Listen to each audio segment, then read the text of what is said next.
What's the word, ladies and gentlemen? This is Andrew, and welcome to another episode of Is It Worth It? Now, today we'll be talking about the Dirty Bomb mercenary Proxy.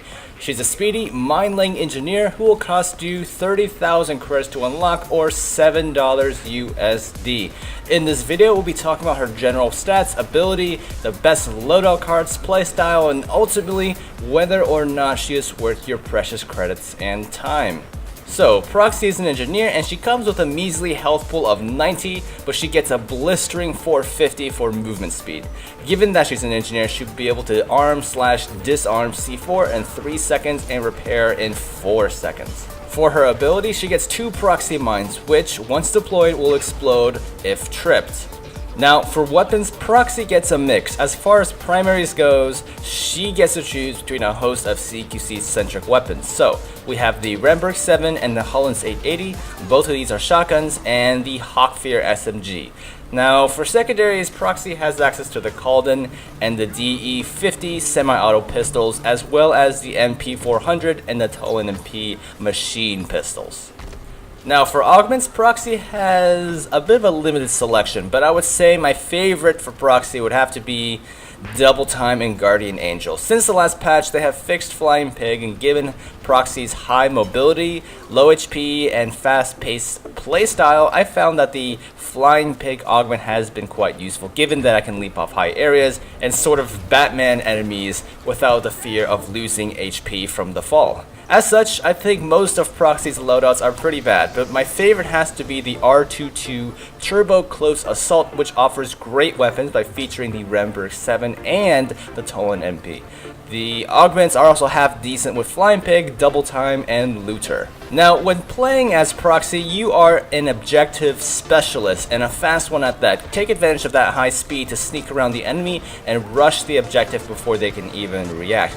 Now, given your low HP and high speed, flank your enemies and close the distance as much as possible. If you happen to get caught in a 1v1 head-on, strafe side to side as much as you can and use that high movement speed to make yourself harder to track.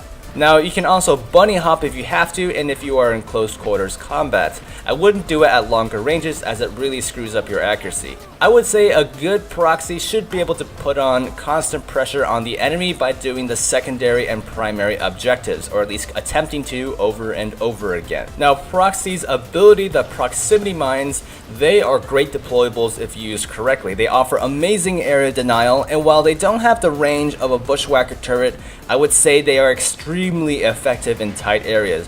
I see too many Proxies just lay their mines out in the open in the middle of passageways, and while I'm not a pro Proxy player by any means, I found great success in placing them up against boxes and corners in tight areas. Now, the mine will be hidden from plain sight, but it will be tripped when the enemy wanders too close. If done correctly, you will force them in a tight area with limited line of sight on the mine, so even if the enemy notices the mine, destroying it will at least damage them. Now, if you're in a rush, remember you can always shoot the mine to force it to detonate. It's a great way to clear out clusters of enemies that you happen to drop in on and to flank. Now, this all goes back to the question, is Proxy worth it? Well, for 30,000 credits or $7 USD, she is pretty cheap for the amount of utility you get, so it all boils down to you.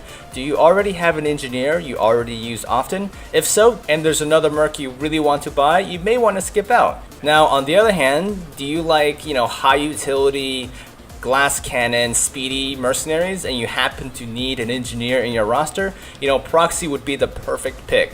Overall, I find Proxy to be a great mercenary to have, and for whatever reason, if you buy her, I definitely don't think you'll experience any sort of buyer's remorse. Anyways guys, I think that wraps up today's video. I hope you guys enjoyed it, and if you're new to the channel, take a look around at some of my other videos. I do tons and tons of Dirty Bomb content, and tips, tricks, guides, Easter eggs, you guys name it, Merc reviews.